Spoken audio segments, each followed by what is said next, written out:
7 राज्यों में हुए उपचुनाव के नतीजे बेहद शानदार हैं।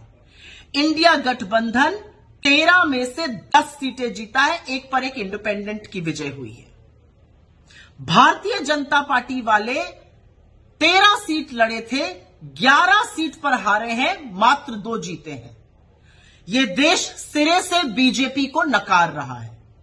यह देश नरेंद्र मोदी को 1 महीने के अंदर ही एक और बड़ा संदेश दे रहा है और फिर से कह रहा है कि हमें नफरत की, हिंसा की, वैमनस्य की, उल जलूल की बातों की राजनीति नहीं चाहिए। हमें अमन चाहिए, हमें शांति चाहिए, हमें चैन चाहिए, हमें मोहब्बत चाहिए, हमें प्रगति चाहिए। यह देश कह रहा है कि नीट पर चर्चा चाहिए। यह देश कह रहा है कि मणिपुर के घाव पर मरहम चाहिए। यह देश कह रहा है बेरोजगारी और महंगाई से निजात चाहिए। एक संदेश प्रभु ने भी दिया है। पहले अयोध्या हारी बीजेपी और अब बद्रीनाथ धाम हार गई। यही नहीं, बीजेपी, अयोध्या, ये सब राम जी से संबंधित जगह हैं। अयोध्या, सीतापुर, बस्ती, प्रयागराज, चित्रकूट, कोप्पल, नासिक, रामटेक, रामेश्वरम सब हारते हुए अब बद्रीनाथ भी हार गई। उत्तराखंड में हम 2 सीट जीते, मंगलौर और बद्रीनाथ धाम की। कहने वाले बीजेपी के कह रहे हैं मंगलौर में मुस्लिम ज्यादा है, बद्रीनाथ में तो 98% हिंदू है। क्या कहिएगा, वहां क्यों हार गए? और मंगलौर में जो प्रशासन के साथ मिलकर गंद करी थी चुनाव के दौरान, जो रक्त रंजन किया था, जो मुस्लिम मतदाताओं को जबरन वोट ना देने दिया था, उसका परिणाम सामने है। बीजेपी सिरे से हार गई है।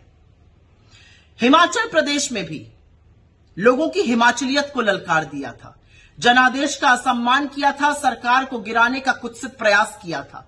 जिन 3 सीटों पर निर्दलियों का इस्तीफा दिलाकर चुनाव कराया गया, उनमें से 2 कांग्रेस ने जीत ली। तो हिमाचल ने भी खड़े होकर कहा कि हमारे जनादेश, हमारे मताधिकार के साथ असम्मान मत कीजिए, हमारी हिमाचलियत को मत ललकारिए।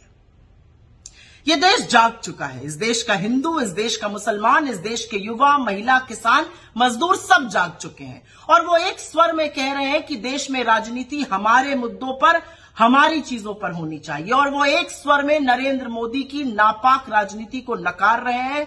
वो इंडिया गठबंधन के साथ खड़े हैं, मोहब्बत वाले लीडर के साथ खड़े हैं, मुद्दों को उठाने वाले लीडर के साथ खड़े हैं। वो राहुल गांधी के साथ खड़े हैं, वो हमारे घटक दलों के साथ खड़े हैं।